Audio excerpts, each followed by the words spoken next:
Alhamdulillah wa kafa wa salamun ala ibadihi alladhina istafa ma ba'd. Is page number 61?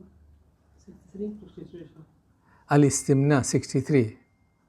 Al-Istimna wal Iman wa Qadf al-Muhsanat. Yes. الاستمناء والاستمناء والإيمان وقذف المحصنات وما يترتب عليه وعزل من استمنى ولم يخفي الزنا ولا ضررا في جسمه وتوعد وعن أحمد بل فيه مع فقد خوفة كراهة تنزيه بغير تشدد وقد نقل البناء تكفير من أقرأ وثبت أصحاب النبي محمد كذلك من كذب اليمين فإنه ليوجب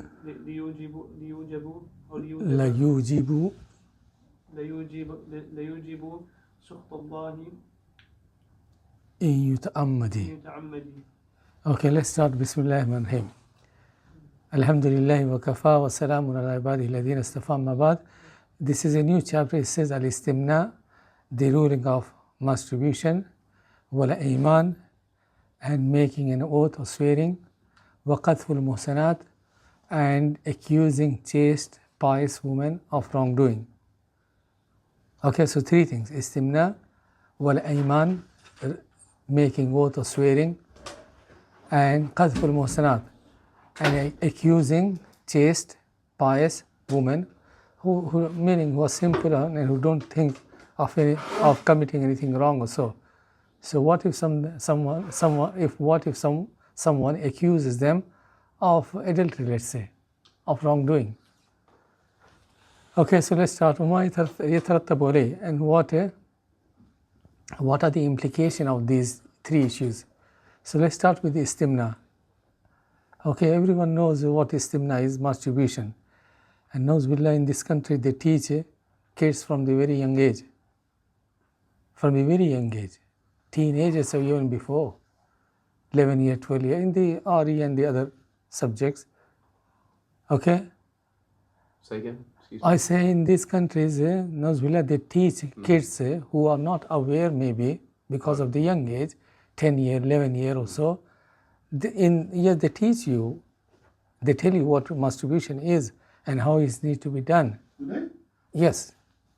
Oh boy, do Yes, it is. Okay. So it's RSE here. Something that they call RSO. RS, relationships. And why I'm saying sex, so, sex, when my son was in age 8 or 9 or somewhere, I withdraw him from, at that time, parents had the right to withdraw. Now I think that even the right has been taken. Okay, 5-6 years ago, yes, the right was there. So I withdraw. I have written a proper letter prepared by a Muslim solicitor or so, and he has mentioned the, what we say, clause number this and that in according. Yes. Then I got a phone call from the school teacher saying, why you are so scared for when we are only teaching? And I said, what you are teaching? One of them was this masturbation. Masturbation. Yes. I said, look, these kids are, even many of them, they don't know, they are young, 10, 11. And when you are teaching, you are making them aware of something that they are not. And in a way, you are pushing them or telling them, look, there is a way to enjoy yourself without. And once they saw that many Muslim kids were being withdrawn from they started putting these ideas through assembly. They talked, my son came after 2-3 weeks, they're saying, Dad, that we're talking about LGBT in the assembly. Yes. In the assembly, you talk about something that concerns everyone, like punctuality, like cleanliness, like being polite, and so on and so forth, not sexual issues or so. Deliberately, they saw that Muslim kids are being withdrawn, so they wanted the message to get across. So in the assembly platform, they talked about those issues.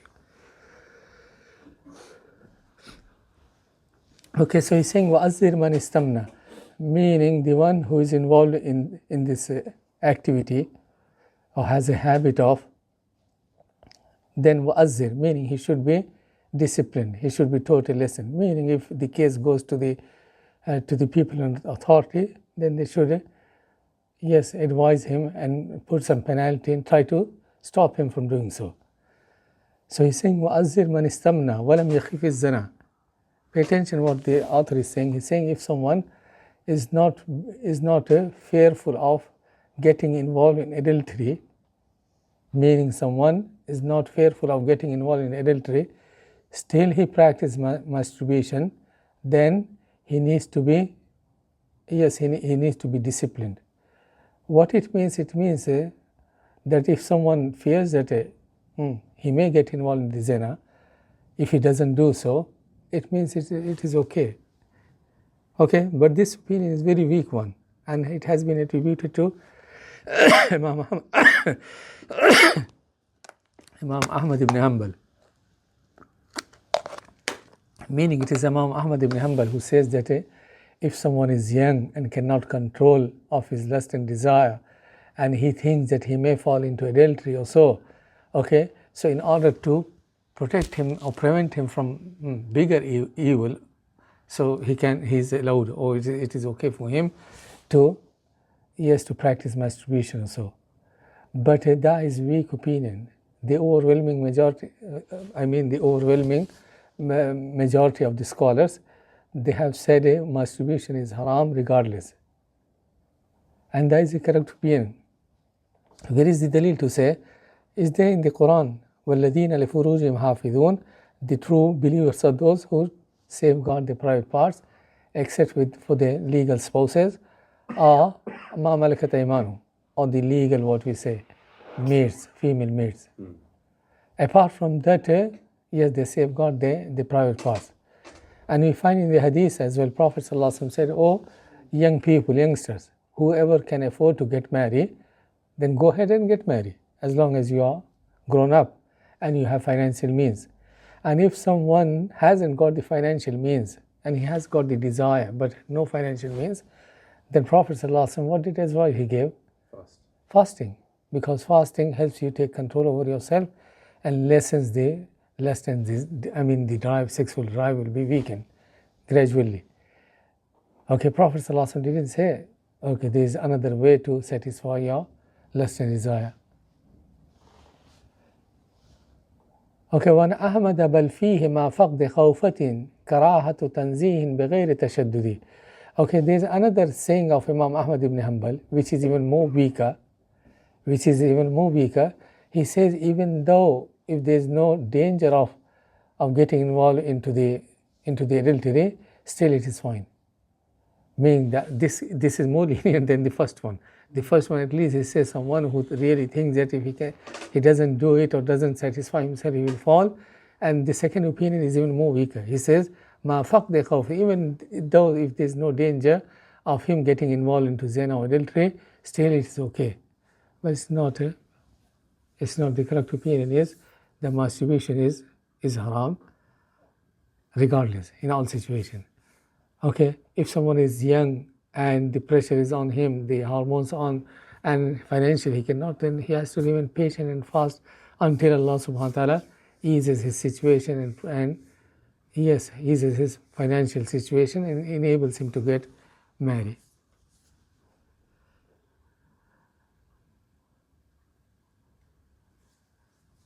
Okay, what about masturbation during the month of Ramadan or during fasting?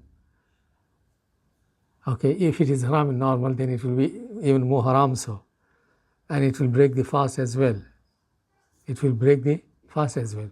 You have to make up for that day. And the dalil is the saying of Allah subhanahu wa ta'ala, يَدَهُ طَعَامُهُ شَرَابُهُ وَشَهْوَةُ مِنَ اللَّيْلِ. A fasting person gives up his food and gives up his drink and gives up his shahwa. Meaning fast is not complete until a person gives all these three up. And obviously masturbation is from the shahwa. Okay, let's move ahead. وَقَدْ نَقَلَ الْبَنَّاءُ تَكْفِيرَ مَنْ رَأَى مَسَبَّةَ أَصْحَابِ النَّبِيِّ مُحَمَّدِ. Now he's talking about something else. He's saying al-Banna. Ibn al-Banna, he is a famous scholar, Hanbali scholar. He said the Ibn al-Banna al-Hanbali قد نقل, he has quoted that تكفير من رأى مسبة أصحاب النبي, anyone who believes in insulting the or abusing the companions of the Prophet ﷺ, then takfir means he has committed kufr, he has gone out of the realm of Islam. Anyone who insults or abuses the companions of Prophet ﷺ, he has got out of the realm of Islam. Why so? Because these are the people who have been praised in the Quran. These are the companions who have been praised lavishly in the Quran in a number of verses. So if someone believes that they are this and they are that, or they have left the religion after Prophet ﷺ passed away and so on and so forth, then you are going against those verses, you are rejecting those verses of the Quran. And rejection of anything that has been established in the Quran is kufr. And unfortunately you find Rawafid or Shia, Billah. Yes, Mujahid. Those man them Qurani people, I think Quran. Are they still inside the fold? Okay, they're not Quraniyin, they are Shaytaniyin. The inside outside. Okay, leave inside outside. That's a word they use. I use the word Shaytaniyin, you can take the ruling. I mean, there is no Islam without referring to the Quran and without referring to the Sunnah. And it was revealed to Prophet ﷺ both. وَأَنزَلْنَا عَلَيْكَ الْكِتَابَ وَالْحِكْمَةِ. We revealed upon you book and hikmah, something other than the book. وَيُعَلِّمُكُمُ الْكِتَابَ وَالْحِكْمَةِ. He is teaching you the book and he is teaching you hikmah, is explanation, I mean, through his Sunnah. Can you also use... And you cannot understand Quran or act without referring back to the Sunnah. So where do they fall? Huh? Where do they fall then? These people? Let's say they are misguided. Misguided sect. Nothing can be understood. How you are offering the prayer, Aqimus Salah, wa Atuz Zakah, how zakat is to be given. Meaning Allah subhanahu wa ta'ala revealed the Quran with the intention that, and preserved it, so people can understand and people can act upon it. So if you say the Sunnah is not preserved, then it implies the meaning of the Quran is not preserved. The action is not possible. No one can act upon the Quran only. So it's not Quran only in, as I said, use the word they are, rather than Uzbillah. I mean, it's misguided heresy, to be honest with you. The word I use, Shaytaniyin, I mean, it's not exaggeration. It's not exaggeration. How long has that group existed for? I'm not sure. It was recently in what we say subcontinent, and still there may be some people of that mentality. Okay, let's move. Okay, so Banna is Ibn al-Banna al-Hanbali. And Shaykh al-Islam Ibn Taymiyyah, he has a book on this issue. What is the name of his book? As-Sarim al-Maslul. As-Sarim al-Maslul, meaning, yes, the sword that is up there against those people who abuse or insult the companions of Prophet sallallahu alaihi wasallam. على شاتمة أصحاب الرسول. حذارك من كذب اليمين فإنه لا يوجب سخط الله إن يتعمد. Okay, now he's moving to the yamin. Yamin is to make an oath, swearing. So he's saying حذاري من كذب اليمين, meaning be aware or refrain from making an oath falsely, making a false oath. فَإِنَّهُ لَيُوجِبُ سَخْطَ اللَّهِ إِن يُتَعَمَّدِ. If it is intentionally done, then it will lead to the anger of Allah subhanahu wa ta'ala.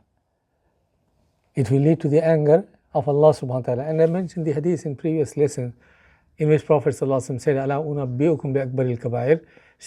Shall I not inform you about the most serious major sins? And he started with the shirk and killing innocent soul. And then he said, أَلَا وَشَهَادَةِ الزُّورِ. Okay, Shahadat al-Zur something different but still connected. Here also you are making an oath and you know that you are lying. Okay, regarding the oath, obviously we are only allowed to swear by the name of Allah, or by His names or attributes. By His names or attributes. And we are not allowed to make an oath by the name of anyone other than Allah. Man halafa bi ghayri Allah faqad ashrak. So now he's talking about the rulings of oath. وَأَوْجِبْ لِإِنْجَاءِ حَالِكٍ مِنْ ظَلَامَةٍ وَنَدْبٌ لِمَنْدُوبٍ لِإِصْلَاحِ مُفْسِدٍ. Okay, he's saying refrain from making a false oath. وَأَوْجِبْ, and sometime making an oath can be obligatory. Swearing by Allah subhanahu wa ta'ala, taking a qasam or making an oath by Allah's name can become obligatory. لِإِنْجَاءِ حَالِكٍ مِنْ ظَلَامَةٍ, meaning to protect someone from the oppression of an oppressor. Meaning you see someone is being oppressed and you know that he is innocent. Okay, let's say someone is being punished and being accused that he has stolen something, and you 100% sure that it wasn't the person, it was someone else you have seen, for example. Here, taking the qasam and protecting the innocent, the oppressed, the victim is obligatory. Okay, making an oath is obligatory here. Why? Because yes, through your oath you are protecting a victim from being oppressed. And then he's saying وَنَدْبٌ لِمَنْدُوبٍ.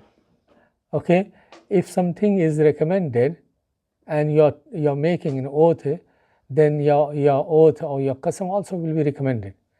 Meaning it is not obligatory in this case. For example, you're not saving a person's life, so, but you see something good, something recommended, and you are taking an oath and saying, yeah, you're making an oath, and you're saying, yes, okay, this should be done, or this wasn't the case or so. It's not serious one. It is something recommended or so. So what is the ruling of making an oath in this case? He's saying making an oath also will become recommended. Okay, for example, yes, someone is being accused that he sat in the masjid without doing tahiyatul masjid, for example. Okay, and it's not a serious issue. I mean, if someone has been accused that he has sat without doing, it is bad, but it's not like, yes, he has violated the obligations or the principles of Islam or so. No, it is highly recommended that you pray and sit. And you have seen him praying. You have seen him praying somewhere, and then he came and sat. Here, you're taking the qasam or making an oath and saying that I have seen him praying is recommended, because the whole issue is not that serious.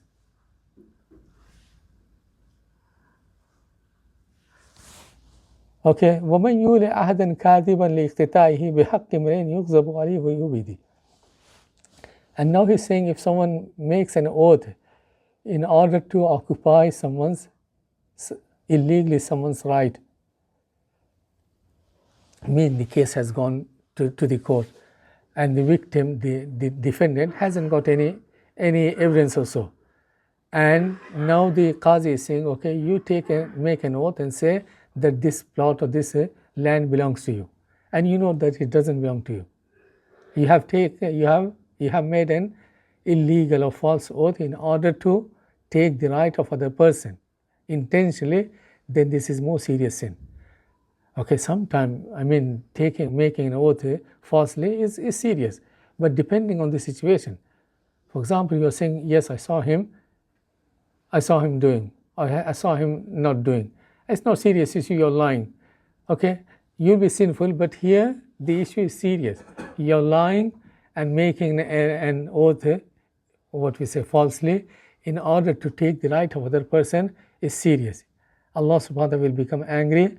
And there is a hadith in which Prophet ﷺ said, whoever makes an oath falsely in order to take the right or land of other person, Allah will be angry and Jannah will be haram upon him. Some similar words.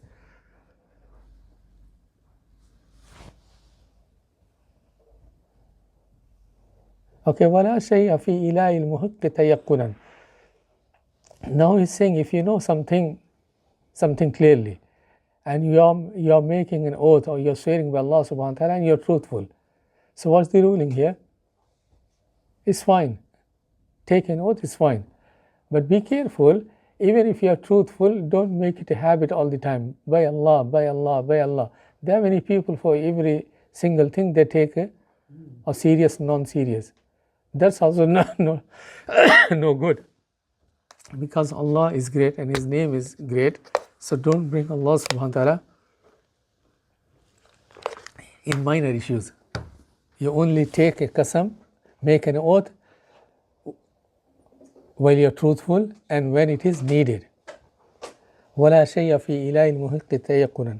Okay, ولا تجعلن الله دونك جنة بأيمان كذب كالمنافق تعتدي. Okay, and don't make Allah subhanahu wa ta'ala as a shield. Don't use Allah's name as a shield. What it means? It means you're making qasam or you're making an oath or swearing by Allah subhanahu wa ta'ala His name, and you're using Allah's name as a shield. For example, business people sometimes, Muslims they say, by Allah, I bought myself this is, and I'm only making very little profit, and this is a good, and it is unused, and every time they swear. So that's what he's saying, لا تجعلن الله دونك جنة بأيمان كذب. Meaning, especially if it is meaning you're making oath falsely. Even if you're truthful, as I mentioned, it's not appropriate that you take an oath or swear by Allah's name in every single issue. Only do so for the first condition, you're truthful and you're doing when it is needed and the matter is serious. وَيُكْرَهْ تَكْثِيرٌ وَإِفْرَاطُ صَادِقٍ. That's what he's saying. He's saying even if you're truthful, but is swearing by Allah subhanahu wa ta'ala a lot is wrong.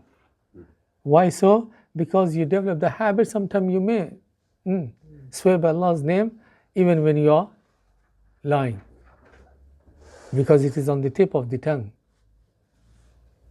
Okay, from here, see, the scholars have said it, don't get involved in normal talk too much as well, even though it is normal and allowed. But what happens if you're too much involved, it may take you to something prohibited. You may start backbiting, or you may start making fun of others, and so on and so forth.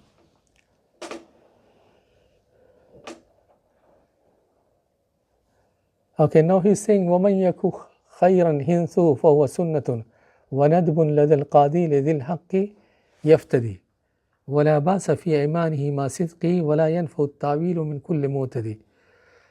Okay, he's saying, وَمَنْ يَكُ خَيْرًا هِنْثُهُ فَهُوَ سُنَّةٌ. What hints means? Breaking your oath. Okay, breaking your oath. What's the ruling of breaking your oath? You have taken qasam that you will do or not do something. Okay, so the thing that you have taken qasam upon, if it is normal and legal, try to protect your qasam. Okay, for example, you said, I'm not going to lie. Something really good. One suppose not to lie, but you have taken oath, or you have made an oath. In this case, yes, preserve your oath and don't break it. But what if you have taken a qasam of not doing something good? I'm not going to visit you anymore. I'm not going to speak to you anymore. And yes, you have made an oath. So what's the ruling here? The ruling is, yes, I mean, if something that you have made qasam for is obligatory or something haram, then obviously you have to break your qasam and pay the expiation, pay the kafara of the qasam. But if the thing that you have made a qasam that you're not going to do, if it is a recommended thing only, recommended thing, for example, you said, I'm not going to pray Salatul Duha. Okay, praying Salatul Duha is recommended. And you have said, I'm not going to do this week, for example. So what's the ruling? Do you have to break your qasam, or is it recommended? Recommended to break your qasam. It's not obligatory. Why so? Because the thing that you have taken qasam upon is recommended in itself. Here, breaking your qasam will be recommended. mean it's good that you break the qasam and pay the kafara and start doing the Zuhr prayer. But if you say, for example, that you are not going to pray Zuhr prayer today, then breaking qasam is obligatory. Here, hence, breaking qasam is obligatory and pay the kafara. Yes, Mujahid? You lost me there. Huh? You said prayer Zuhr prayer recommended. No, Zuhr prayer is obligatory. Duha prayer. Duha. Yeah. I said Duha prayer, Ishraq prayer is recommended if someone makes an oath that this week or for 2 weeks I'm not going to pray. So do we say you have to break? We don't say that you have to break. Why? Because praying in itself is recommended. So breaking the qasam will be recommended. It's good that if you break and start praying and pay the kafara. I missed what is paying the kafara means. Okay, if you break the qasam, Yeah. then you have to pay the penalty. And what is the penalty of the qasam? Okay, some people straight away say 3 days fasting. It's not straight away 3 days fasting. فَكَفَارَتُهُ إِطْعَامُ عَشْرَةِ مَسَاكِينَ مِنْ أَوْسَطِ مَا تُطْعِمُونَ أَهْلِيكُمْ أَوْ كِسْوَتُهُمْ وَتَحْرِيرُ رَقَبَةٍ. So this is the kafara, penalty. If you have make an oath that you're not going to do or you're going to do, but you broke your qasam. Okay, so feed 10 miskin, provide them food, or provide them clothing, or free a slave. So you have choice between these three. Either feed 10 poor people, or give them the libas, clothing, or free a slave. And if someone is unable to do any of them, then he has to fast 3 days. For let's say someone is able to feed 10 poor people, give them food, he is rich. You don't have to be a proper rich. If you got something, still you can feed 10 people. So if he is going to fast straight away, then it's wrong. Back in India, yes, people say, yeah, break your qasam, fast 3 days, or I will fast on your behalf. So it's not straight away fasting. And when you feed these people, you have to give like 2.5 kilos, or is there any certain amount you have to give? I think it is the same, meaning the same amount will be applicable when you are not fasting, or an elderly person is not fasting, he has to feed one person for each day, isn't it? Yeah. So either the food you give, or the rice and something, or you prepare the food and give them. Or even if you give them money, but I'm not sure. Sometimes they may not use to buy food and eat, they may spend on other thing. So here it says it'am. Okay? So be careful. Giving money may not be right. Why so? For example, you may give money and the person may not use the money for buying food and eating. He may have some other issues to clear.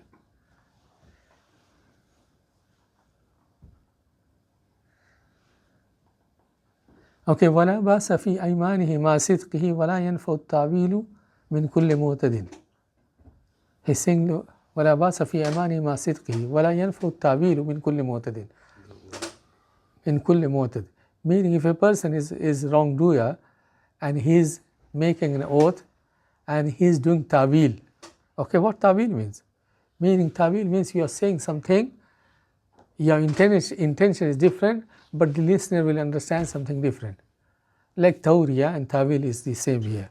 So he's saying if a person is mu'tadi, is wrongdoer, and he's making an oath and he's misleading the person, meaning he's taking an oath or making an oath and his intention is different and the person thinks something differently. For example, okay, someone has stolen someone's money or owes money or stolen money, and he says, look, I haven't taken your money, and his intention is the money is not with me now, in my pocket or so.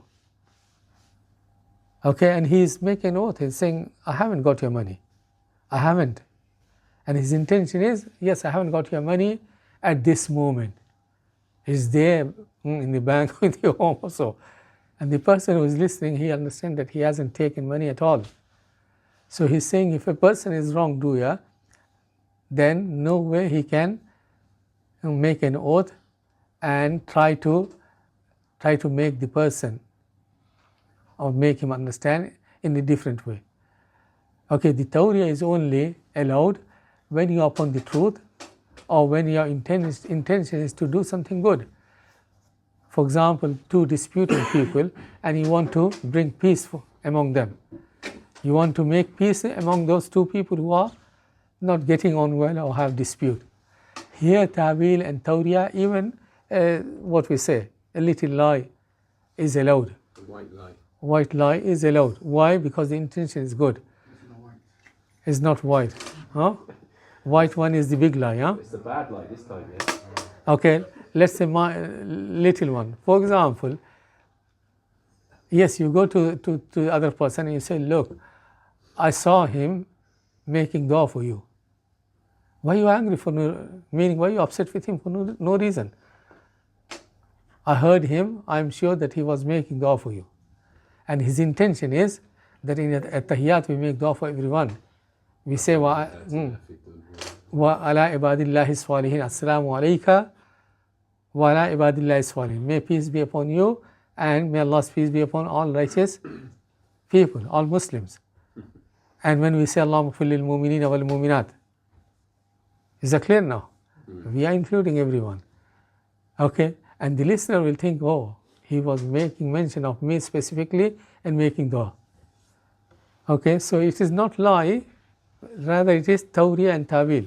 So with that intention is fine, but if someone is oppressor and making an oath and trying to do tawriya, he is not allowed. How is the oath made with kids? So for example, you say something that you will do this one, and then you don't do that for kids. Okay, oath is when you say something and mention the name of Allah. By Allah, I'm going to do that. By Allah, I will buy you this. Okay, and you mean it. Meaning, yes, your intention is there. You know what it means, and you know what its implications. Then you will be questionable. Okay, there is another one. It's called Yameen la yu'akhidukumullah billaghwi fi aymanikum. Meaning, some people just say by Allah and they don't mean. It is meaning, yes, you know some people when they speak. In a short interview, they say, you know, maybe 20 times. Alhamdulillah. 10, 20 times in a minute or 2 minutes interview. So some people are that habit, by Allah, they don't mean the qasam. So here, there's no penalty of kafara. And you won't be held by Allah subhanahu wa ta'ala because you did not mean it. But if a person is taking or making an oath by Allah's name and he knows the meaning and the intention is there, then yes. So going on what Shahabuddin says, like, Wallahi is swearing, but if you say, I promise, if you just say, I promised, still, if it is a promise, you should fulfill, but it's not qasam. If you don't do so, there is no kafara penalty. But if you say, by Allah, I will do that, then yes. But the Muslims should be fulfilled, keep their promises, yes. Keep their covenants. Nowadays we say, see you later and come tomorrow, and they don't mean anything. Or sometimes they say inshallah, when the kid says the word inshallah, say, oh, you're not going to make it. Hey. No, inshallah is open. Once you come to us, inshallah, it's open. Like maybe not, maybe not. Okay, inshallah is two types. Yeah. Inshallah is tahqiqan and inshallah is taliqan. Pay attention what tahqiq and taliqan means. Tahqiqan means your intention is there and you're trying to connect it with the qaza of Allah subhanahu wa ta'ala. Yes, I will come provided Allah subhanahu wa ta'ala has written that for me. So this is, you have the intention and you're connecting that with the qaza of Allah subhanahu wa ta'ala and qadr. That is okay. It's called inshallah tahqiqan. Sometimes you have no intention. You have no intention to do or not to do. You say, if Allah has written, yeah, that will happen. So this is called inshallah ta'liqan. Okay? I mean, you have to use inshallah in the first sense more than the second one. meaning there's no intention also, and you say, okay, if Allah has written that, I will do it. Okay, but again, something related with inshallah. In the qasam, if you say inshallah, by Allah, if Allah wills, I will do that, then you're safe. Even if you don't do it, there's no kafara, because you have connected it with the what we say, Mashiach of Allah. And there is a hadith, the Sulaiman alayhi salam in the Sahih Bukhari. Yes, he made qasam that he's going to visit all his 100 wives, and he said they will bring a child. Okay, and all of them will become, become Faris and grow up and participate in jihad. And what happened? He went, saw all his wife in one night. Okay, prophets are different physically as well. Okay, prophets are physically different. And because, he made a qasam and he did not say inshallah. Prophet ﷺ said, had he said inshallah, Allah would have honored his promise or fulfilled his promise. And only one wife out of them got pregnant. Even that one, the baby that came wasn't normal either. Out of 100 wives, only one became pregnant, and even the baby that she gave birth to wasn't 100% fit or normal. So inshallah, the barakah of inshallah. And Prophet ﷺ said, had he said inshallah, Allah would have respected or honored his desire, and each one would have got pregnant and brought a male child, would have become later on. So he would have said, Wallahi, I'm going to do this, inshallah. He said it, but he didn't say inshallah. So you can say Wallahi and then inshallah at the end. If you say inshallah at the end, you're safe. Meaning, even if that thing didn't happen and you didn't do, no penalty, because you made istisna. في الدعاء يعني ما تجزم بدعاء، الدعاء إذا دعا أحدكم فليجزم بالمسألة. Okay, when the brother is saying there's something different, when you're making dua, no inshallah there, obviously you're asking something. For example, you're saying, oh Allah forgive me. Don't say, oh Allah forgive me if you will. In good things, when you're making dua, yes, because it is your need, and you're desperately in need of Allah's mercy and forgiveness and Jannah, then yes, no inshallah.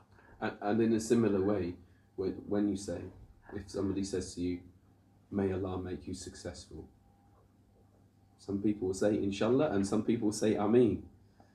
I think it's the ameen. person should respond with ameen, isn't I it? think it is. Have certainty in your request. It is, you're making dua, may Allah make you successful, you say ameen. Okay, let's take a couple of lines and then stop.